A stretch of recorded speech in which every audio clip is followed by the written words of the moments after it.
This time on episode 285 of Legends of S.H.I.E.L.D., we talk Agents of S.H.I.E.L.D. Season 6, Episode 4, Code Yellow. We talk weekly Marvel news, and we talk your feedback. I'm Stephen John Drew from Better Podcasting, a podcast about podcasting, part of the Gonna Geek Network. Just like the show you're checking out now. Shows on the network are individually owned, and opinions expressed may not reflect others. Find fantastic geeky shows at GonnaGeekNetwork.com. You have been granted clearance by Director Alfonso Mack Mackenzie. Stand by for a S.H.I.E.L.D. debriefing.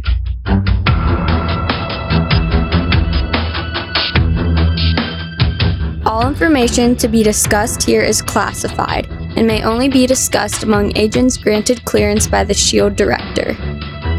Now it's time for your scheduled debriefing. I'm Agent Lauren. And I'm Agent Michelle. Welcome to Legends of S.H.I.E.L.D., a Marvel Comic Universe fan show. This show is recorded on Sunday, June 2nd, 2019, live from the Legends of S.H.I.E.L.D. studios and broadcast worldwide via www.geeks.live. Well, we don't actually have live chat right now. And I guess we're not actually being broadcast worldwide. So, congrats. Happy National Rocky Road Day. You know, I live in Indiana, so sometimes that means ice cream, and sometimes that means just driving around because potholes are a problem. Yeah, same here in Texas. Hooray. I actually have ice cream in my fridge right now. It's not Rocky Road, but it does have chocolate in it. So I guess I could just throw on some marshmallows and pretend. That sounds yummy. It really does. I'm hungry now. Me too. Let's get this done so we can eat. Yeah, exactly. Legends of S.H.I.E.L.D. is a fan-based podcast for the ABC television show Marvel's Agents of S.H.I.E.L.D., the multiple Marvel small screen series, and the Marvel Cinematic and comic book universes in general. Because of Tote streaming a rumpus for the gram. If you'd like to talk to us about the gram, you can find us at our website, legendsofshield.com. If you still use your phone to actually call things, you can leave a message on our voicemail, 844-THE-BUS-1. That's 844-843-2871.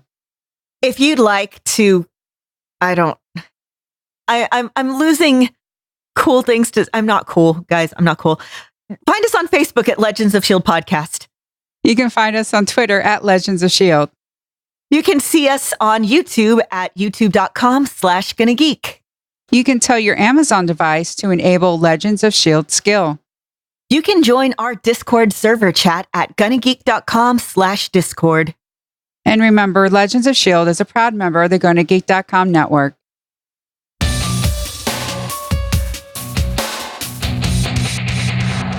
This week, we're talking about Code Yellow, which is, as we have just mentioned, Season 6, Episode 4 of Agents of S.H.I.E.L.D. I always want to say Legends of S.H.I.E.L.D. and vice versa, which aired on Friday, May 31st, 2019.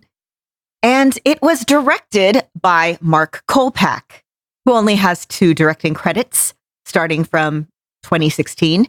Agents of S.H.I.E.L.D. Slingshot and Agents of S.H.I.E.L.D. this particular episode, but you may know his name because he is a visual effects supervisor specifically for Agents of S.H.I.E.L.D., and he has 31 credits of that starting from 1995. A lot of Marvel ones. So he was the, visual effects supervisor for things like Batman Forever. He was the visual effects supervisor for Blade, which, let's face it, was the best Marvel movie for a very long time. He was the on-set supervisor for 3 episodes of Buffy.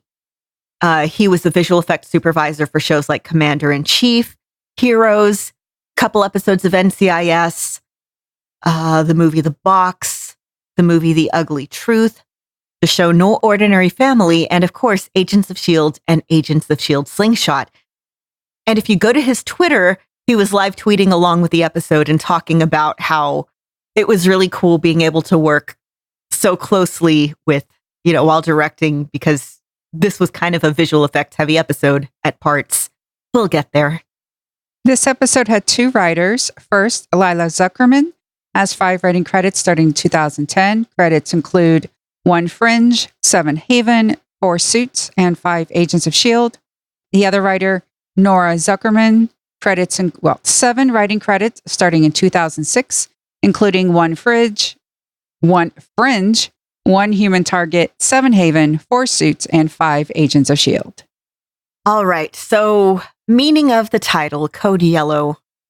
See, we found Deke. All the lemons everywhere. I lost count. Oh my God.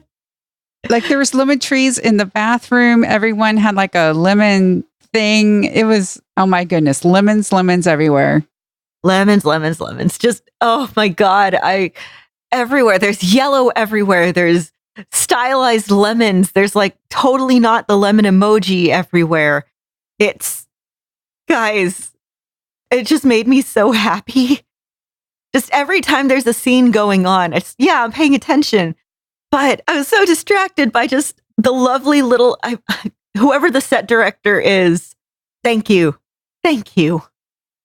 And considering lemons means love to Deke, it literally was just like love everywhere. Yeah, it means love. It means something that it's a source of scarcity. Okay, let's start off. Most of the episode has to do with Deke. We'll get into the other subplot at the end. We start off with Deke shooting things up in the hallway. Big action scene. I'm there thinking, oh my God, he went to Hollywood. He became an actor. We just went wormhole extreme. That one's for Stargate Pioneer.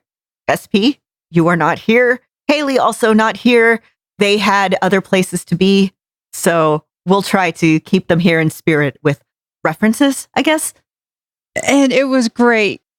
At first, I'm like going, is this a dream or what? Because not only does he get to do that sideways cool firing the guns, like if you've ever seen Hot fuzz. Yes. Have you ever fired 2 guns in the air whilst shooting and going, Like, no. And then not only that, he does this really cool knee slide, tosses the guns, catches them, and kills the guy. And I'm thinking, he's an actor. And then a door opens and sexy Daisy walks out. And I'm thinking, was there a leftover life model decoy? All of a sudden, this is Skeevy. And we're in the framework. He's made the framework a video game. It's next gen VR. His company is doing this whole thing. It's amazing. He's not an actor. He's a Silicon Valley dude bro. But he does want to change the world with mushroom pellets. Exactly. Again, I saw some really good commentary about it. This is somebody who, again, all his life knew nothing but basically sustenance living. He comes to Earth. It's like, oh yeah, everything's great. And then, no, there's still people starving. There's poverty. It's better than it was, but it's still kind of terrible. So he's really trying. He is using all the stuff that he knows, and he's trying to make a better future. He has the mushroom pellets that he's trying to get that flavor that he remembers out of it so that people can actually eat a healthy, sustainable food. And he's trying to have cool prosthetics that have shields in them. I wonder where he could have come up with that idea. It seems as though he started his company with the framework and a bunch of stolen shield tech. Yep. And it's everybody's mental picture of a Silicon Valley dude bro tech company. He has a girlfriend who's played by showrunner Marissa Tankaron. Sequoia, his girlfriend, who is an Instagram influencer and is bothering him for boba tea. It's a running joke almost. And it made me really want boba tea, so I went and got some yesterday. Have you ever had boba tea? No, I have not. Oh my God. Okay. Y'all, boba tea is amazing. It is a Taiwanese dessert drink, kind of. You can have it as regular tea. You can have it, I like it milk tea, which is tea with a lot of milk or creamer, non-dairy milk, whatever added in it. It's an Asian thing. May was Asian Pride, Asian Heritage Month. And I'm lucky enough to live in a city with a very large Asian population. Houston has a very large Vietnamese population, Chinese population, a fairly decent Japanese population. And California, where they live, also has a very large Asian population. And if you can, if at all possible, find it. What boba is, it's these they're large tapioca bubbles, about the size, a little smaller than marbles. And they go up through this special straw. It's this big chunky straw. And you drink it, and they're chewy and they're sweet. And some places you can have it with pudding. You can have it with popping bubbles, which have fruit flavor inside, or jelly. And it's really, really good. You can have all different flavors. The one I had yesterday was taro milk tea. I've also had some of my other favorites are like Thai milk tea, Thai green milk tea. You could have this one place that I love that's near me has it with honey, and you could add like cocoa powder, and you could have a milk cap, which is they add a big thing of like condensed milk on top. Oh, it's so good. And by the way, it's called boba because that's Taiwanese swan for boob, because it's all kind of squishy, chewy, like the texture of the boba. Anyway, it's so good. And if you can at all have some, find some. You will love it. It's so good. That explains why she is basically like, we need to get this. We need to get it now because that sounds delicious. It's so good. There's a place right by the grocery store we usually go that sells it. It's Tapioca Tea House. And it's I tend to take it as my grocery shopping tax. When I go, I'll go and I'll get, a Thai milk tea or taro milk tea or coconut cream milk tea or, just something. I really, really love bubble tea, guys. It's also known as bubble tea because the boba looks like little bubbles. Anyway, it's so good. And there's like 5 places near me that sell it. And I have the one that I like because it has the best boba. And I have the one I like because it has the best flavor. I have the one I like because it's cheapest. I have the one I like because it's just closest. Oh, I'm spoiled for choice. It's so good. I have to do something that I know is rare. And I have to admit that SP was right. And that Sarge and Co. are actually time cops. And they are after Deke because he is outside of time. He does not belong, which is why he goes after him. And I thought it was interesting when Sarge finds Deke, and Deke, of course, is like, Coulson, man, how you doing? And he doesn't kill him right away like he does the guy in the bus stop. He instead basically just sits and listens to Deke talk, who likes to talk. And I mentioned on Twitter that Sarge is doing exactly what you're supposed to do when you're sneaking in somewhere and you just want more information. You give short answers, you have neutral answers, and you turn it back around to the question because, let's face it, people love to talk about themselves. And Deke is somebody who, loves to talk. Unfortunately, Deke realizes, wait, something's wrong. And then he brings up Agent Doug, who we know does not exist. And then he takes that, I guess it's some sort of like achievement award or something, and stabs him in the hand. And is like, real hand, not Coulson. Yep. Smart Deke. A little bit too late, but it was a good move. And then we find out his co-worker, Trevor is an agent of S.H.I.E.L.D. And then he goes, it's a code yellow.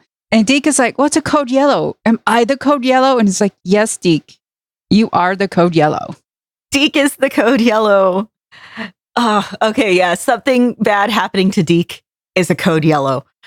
I'm thrilled that of course, S.H.I.E.L.D. has eyes on Deke. I mean, come on.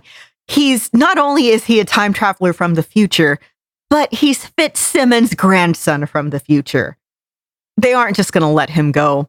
And we find out that Trevor had been to Burning Man with him and had been his best friend. And was this all a lie? And by the end of the episode, we think maybe they're not best friends anymore. We'll get to there. And this, of course, brings Mac and May. And May has that great fight with Snow. Again, Snow, when I was watching, I'm thinking, she's a bit unstable, but her outfit is just looks goals. I mean, come on.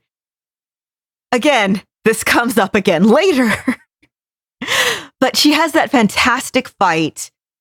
So good. Again, the fight choreography on this show has gotten so good in recent seasons, and just every episode makes it stand out more and more. And May basically has her, but then Sarge comes up and pulls a gun on her and takes her prisoner. And that pure look of hate from May to Sarge. Yep. I mean, I can't blame her. He's wearing the face of somebody she loved, but is not him. He's the cause of all this bad stuff. We'd just been talking about, the past couple episodes, and even in this episode, being emotionally compromised.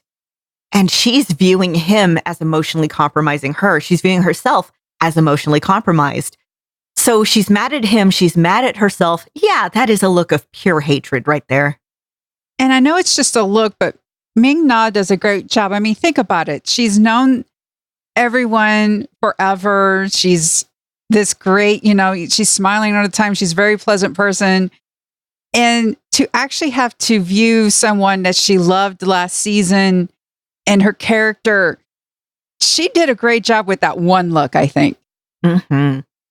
No, she's fantastic. And in the meantime, Mac has helped rescue Deke, who then has to go back for his girlfriend, who calls him because she's back with the boba. And then she realizes, oh, something's wrong. She thinks it's a team building exercise or something. And no, it is not. So she's trapped in the bathroom with the boba. The boba has to be abandoned. And I was so sad because it looked so good. It's all pretty and has like gradients. Oh, so good. And Deke starts to save her, but has to deal with Mac and that Jacko guy. And then Trevor comes along and saves her. And he's not really a best friend when he's all of a sudden with Sequoia at the end. Yeah. So let's just talk about the shawarma to the episode right now, because it ties into this storyline. The shawarma to the episode is Sequoia's story. The whole time she's been on her phone. Again, Instagram influencer. So it's her talking like, hey guys, I'm here, #blessed, whatever. And we get to see her point of view of like, oh, Deke hard at work, and they're in the beanbag chairs because they're in the framework. And she's coming back with the boba at the same time or she's leaving when Sarge and his team walk in. She focuses on Snow, and she's like, goals, and she's hot, like all this stuff. Because again, her outfit is awesome. So then when she's back in, she's like, guys, I think something, I'm in danger. Oh no, like just huge dramatic thing.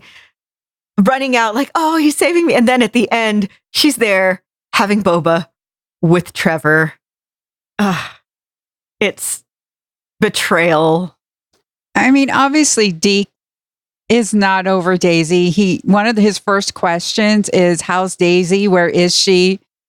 And I know Mac is not happy that sexy Daisy is in the game, because they trap Jacko in the framework, and then Daisy shows up, and Mac sees it and just gives Deke this look.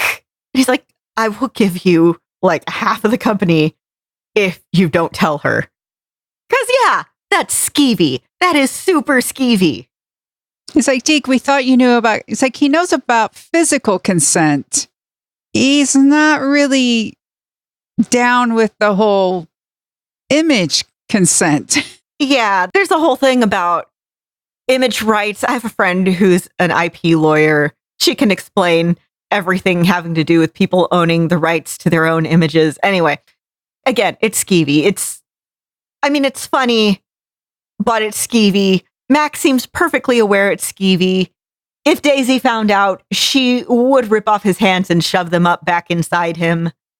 Yeah, that needs to be some code that's deleted. Yep. Speaking of which, we actually did not see Daisy and company this episode. Yeah, last week was space. This week was Earth. Yep.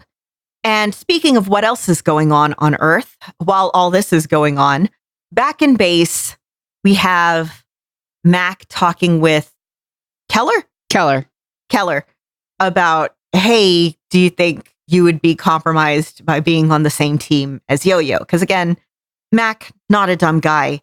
He knows they're together. He knows. And, it's like hypothetically, theoretically, and it's like, no, we're not. So doesn't have to confess of the personal relationship. I was thinking, again, it's not like a jerk move on Mac's part. He's been there, like when they were in space and with the whole everything that went down, he knows perfectly well, between that and the framework and everything. He knows, hey, just so you know, when you are with someone and stuff happens, things get messy. So I am just letting you know. Again, it's not a jerk move on his part. This is somebody who has been there. Not so much a jerk move, but a dumb move. We have this Dr. Benson doing the autopsy of the guy who got killed at the bus station. He doesn't quarantine the area. He just all of a sudden is like, hey, there's this knife here in this weird bat bird thing inside the guy's chest. Here, let me just pull it out. Yeah, we have Keller and Yo-Yo helping out with the autopsy. Okay, this is where Mark Kolpack really shone, I think, this episode. All the stuff having to do with the alien bat bird was fantastic. It's gross. It's weird. It's fantastic. So, yeah, it's a dumb move. Okay, you have this weird alien creature inside. Okay, first thing you do, seal it off. You have your shield. We've seen the rooms where you can seal stuff off. And you don't have people in there without proper PPE. That's personal protective equipment. You have put on those weird spacesuit things that you have to wear if you're working with Ebola and things like that.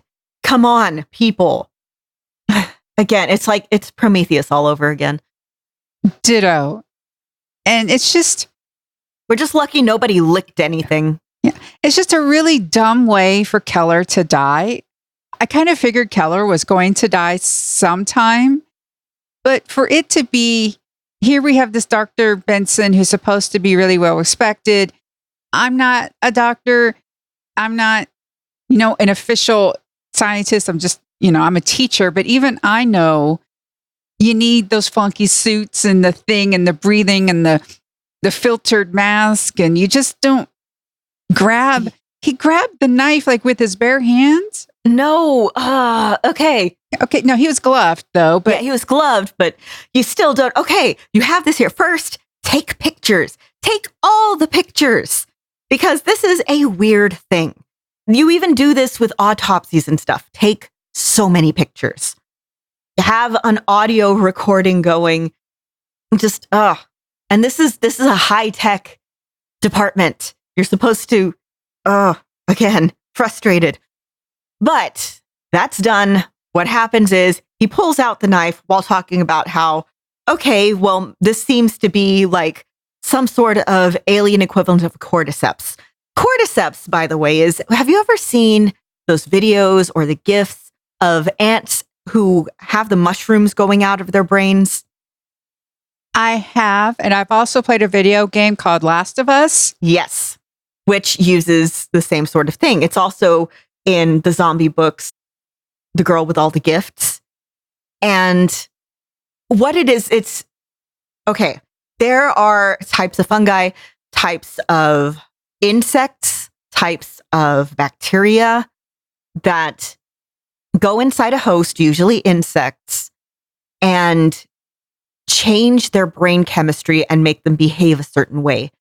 For things like cordyceps, for things like there's a certain type of larva that goes up inside of snails' eye stalks. What they do is, I think it's a wasp larva. What they do is they cause them to, in those particular cases, climb up high to where they are, in the snail's case, to where they're no longer hidden and can be eaten by birds and thus can kind of be propagated. In the case of cordyceps, they can go up high, and when the fungus breaks out through their heads, the spores will drift high up. In the case of toxoplasmosis, which is a parasite that we know that can affect mammals, it affects mice, rats, and humans. For mice and rats, it makes them less afraid of cats. It's a parasite that's spread by a flea, and therefore they're eaten by the cat.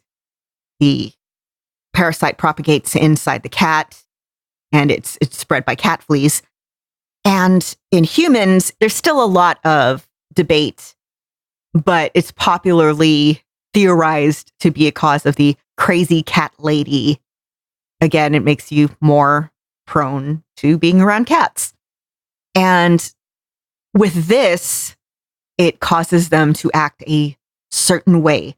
We don't know how yet. But what we do see is that Keller does a lot of really weird, first he has a seizure, and then when they try to sedate him to get the bat bird thing out of him, after it climbs inside of him, oh God, gross. Guys, don't swallow bats or birds whole like that. And then he does that weird, like his arm starts to stretch and rip and stuff starts to grow out of him. It's really gross. And Yo-Yo, again, we're talking about being emotionally compromised. She grabs the knife and stabs it through where we know the bird bat would be located. And goodbye, cute Luke Bryant. Like I said, I'm not surprised Keller died. I just wish it wasn't for such a stupid reason. Yeah, again, the scientist in me was highly annoyed. But it happened. And we're finding out, yeah, they're time cops. They're maybe interdimensional pest control. Who knows? But at least we have that mystery solved. Solved-ish. I would say it's solved-ish. Maybe not completely solved until next week. Yeah, now it's the whole, why do you look like Coulson? Yeah, what's up with that? So, yeah, next week we have episode 5, The Other Thing. Sounds ominous. It does. And now we got some news.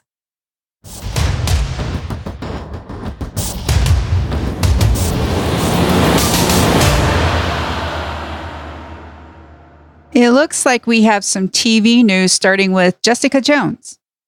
Yep, we have a teaser trailer for season 3. It's about 30 seconds long. That gives us a look at, I guess, the bad guy and a release date, June 14th. So that's like 2 weeks away. Third and final season. So sad. Yeah. And what's really interesting, I'm finally getting caught up on Cloak and Dagger. On Cloak and Dagger, there's a newspaper with Luke Cage, and the article is written by Karen Page. Oh. And it was like, oh, they did a tie-in, but now that cinematic universe is dead. That's Shoot. Cool. But oh. Something that's not dead is the Falcon and Winter Soldier series. Yes, and we have possibly some more Marvel Cinematic Universe veterans joining. Daniel Bruhl and Emily Van Camp, SP, are you paying attention, are in talks to join the series. The 6-part series will be directed by Carrie Skoglund and is eyeing an August 2020 premiere. So Daniel Bruhl, you may remember as Zemo, and Emily Van Camp was Sharon Carter. A rep for Marvel Studios has not said anything, so shrug. But we'll see.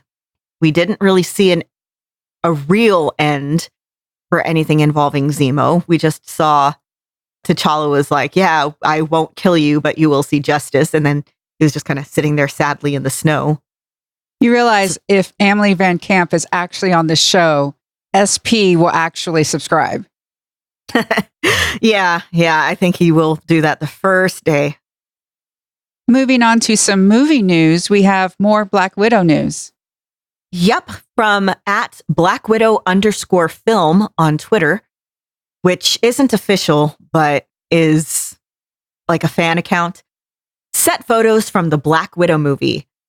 It's a bunch of pictures of Scarlett Johansson in like a gray hoodie, and she's wearing the red hair, and it's kind of long, and it looks like she's grocery shopping. Yeah, there's not really much going on, but I mean, she's there. I am looking forward to the movie. Yeah, same. I want to know what happens. I want to know when it's happening. And I've been wanting this for years. Give me it. Well, someone who's very popular, Deadpool, seems like executives are trying to cash in on that. Yep. We have discussed previously that Deadpool is one of the few things that has not been canceled in the merger with Disney. And Marvel is exploring ways of introducing him into the MCU. According to MCU Cosmic, it's a big rumor, and there are options on the table of how they're going to be keeping him in the MCU. A new solo film, a Disney Plus limited series, or guest starring in Spider-Man 3. So probably not a Disney Plus limited series, as everything on that service is meant to be family-friendly or PG-13. Deadpool in Spider-Man 3 would also mean that he probably has to be PG-13. So, question mark? And along those lines, Sony is also rumored to be discussing putting Tom Hardy's Venom into Spider-Man 3, according to Discussing Film. It's just a rumor. There's not much else there other than rumor. So we will keep you updated as we know stuff. That is such great fan fiction.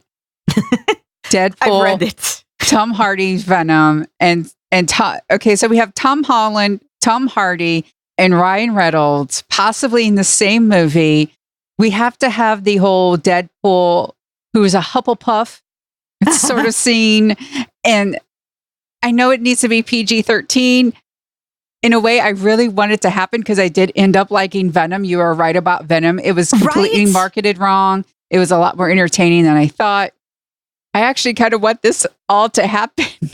Like, I know how I would do it. It is not anything that Marvel or Disney would allow. Deadpool is basically an incredibly profane Hufflepuff. We have Spider-Man, who is basically the most Ravenclaw Gryffindor of Ravenclaw Gryffindors. Ravendor? Griffleclaw? And we have Venom, who is a loser Slytherin. It's a misfit buddy comedy because you have these two adults who are terrible. They're terrible people. They are losers. They are terrible. And we have just the most earnest little trying so hard, trying not to let people know that he's secretly 15 years old. And they're terrible parents. They are terrible parents. And I know they're not really his parents, but it's just that sort of, oh my God, what are we doing?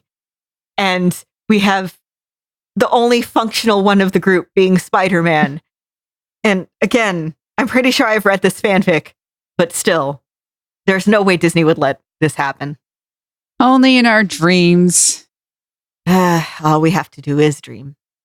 And that is it for the news.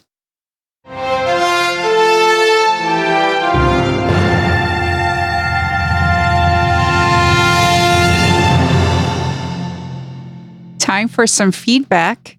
On Twitter, we heard from @AdonnaGirl. Yes. So I got a lot of really fun tweets while I was live tweeting on Friday. A lot of it was from Adonna Girl. Thank you so much for watching with me. And Fitz's reaction when he learns what Deke was up to over the last year. I told you he was a bloody wanker. To which @IcyBubba responded, technically he hasn't met Deke yet. And I completely forgot about that. Yes, this Fitz, the one that is floating through space. I don't think has he met Deke yet? No. Oh my God. So wibbly wobbly, timey-wimey, Jeremy Baramy. Guys, my head's exploding. No, this Fitz was on ice. He did not come out of it. He does not know Deke. He's, the Fitz that met Deke is the Fitz that died. Yeah, okay. So Fitz Prime, who is Deke's grandfather, is dead. Deke's actual prime biological grandfather. Fitz, the secondary, we need a better name for him. Fitz Beta? Fitz Beta, who is the one that we currently have. Beta Fitz. Yeah, Beta Fitz is the one we currently have, who was frozen and has not met Deke. Okay, we're going to have to draw a diagram. The next time we are able to live stream so that SP can run the video equipment so that we can actually be on video on YouTube, I will draw a diagram. Yeah, because Beta Fitz doesn't know he's married. Oh, yeah. Oh, this is going to be awkward. And we had an exchange on Discord? Yes, it started when the Liberty Dude said, Agents of S.H.I.E.L.D. Season 5, Episode 7, Together or Not at All. Time code 14 minutes, 10 seconds. Top guard of the Kree outpost and the same position for visiting his brother just had an encounter with Daisy and the gang. The visiting top Kree guard says, Scrappy. At that moment, I had to ask, OMG, is that the same actor that played the role of Grant Ward, Brett Dalton, now doing a cameo as a Kree? To which SP replied, that Kree was Mastin Dar, played by Remington Hoffman. It did sound like Brett Dalton, though. Also, your time code, okay, well, that was... Yeah, your time code was from the end of the episode, not the beginning, which would be about 26 minutes, 50 seconds-ish. And also, separate conversation, we had Johnny Bacon, who said, yay for Jessica Jones, boo for Netflix. Has anyone else canceled their Netflix over their recent actions? Guess I'll have to pick it up for a month to catch JJ3, but then back off it goes. I'm so mad at Netflix for so much of the stuff they've done, but I still have it because I still am watching a lot of the stuff on there, both original and reruns and movies and stuff. So I'm part of the problem. I have my Netflix turned off right now. We're not covering any Netflix shows. So I figured when we start that up again, then I can get caught up on things like Lucifer and She-Ra and things like that. Because it's always going to be there because it's Netflix originals. Yeah. Well, that's all we have for feedback. All right. And we are going to hashtag grab some boba on the way out.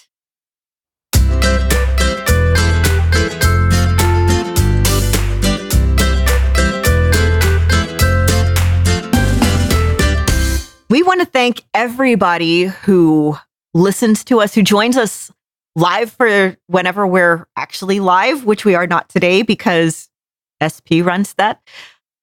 And everybody who joins along with the live tweets. Thank you guys so much.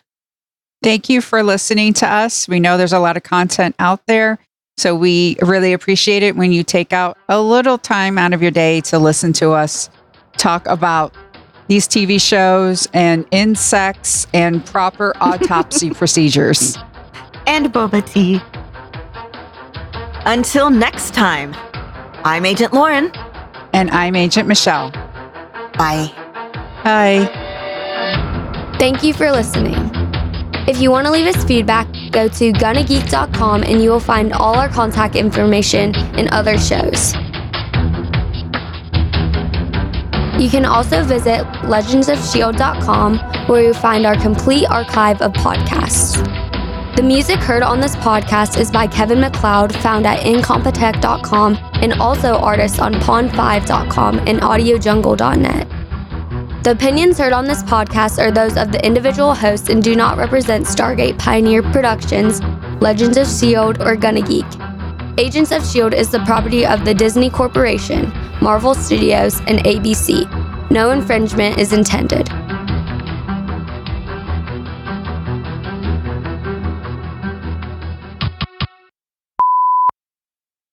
I want to thank the ladies very much for going ahead and recording without me this week. I had to take care of some personal business and was away and could not record this week, but I do appreciate the fact that they brought me up so much, as well as Haley in this episode. Haley also can be in the episode. Wormhole Extreme, which was a very funny Stargate SG-1 episode.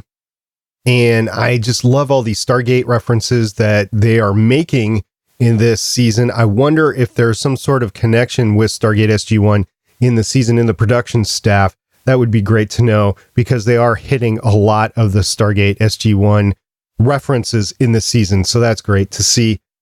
Starge as a time cop. Now, that wasn't exactly confirmed in this episode, but I did appreciate Michelle reaching out and saying, yeah, I could see what SP was saying. So thank you very much, Michelle, for that. And then as far as Emily Van Camp, I was actually going to turn on Disney Plus when it opened, no matter if Emily Van Camp was on there or not. This just assures that I'll probably be doing it day one versus a little bit down the road. But $7.99 is very palatable for the amount of content that they're going to have on the channel. Plus, we're going to be covering a lot of that content here on Legends of S.H.I.E.L.D. in the future. So I do see myself ponying up the $7.99 a month for the Disney Plus service. We had talked about that on the podcast before. Anyway, thank you very much, ladies, for recording. I sincerely appreciate it. And I look forward to seeing you in a couple of days as we record the next episode, episode 286 of Legends of S.H.I.E.L.D. on the next Agents of S.H.I.E.L.D. episode. See you guys. Bye. Cool. We did it. Woo! Legends of S.H.I.E.L.D. is copyright 2013 through 2019.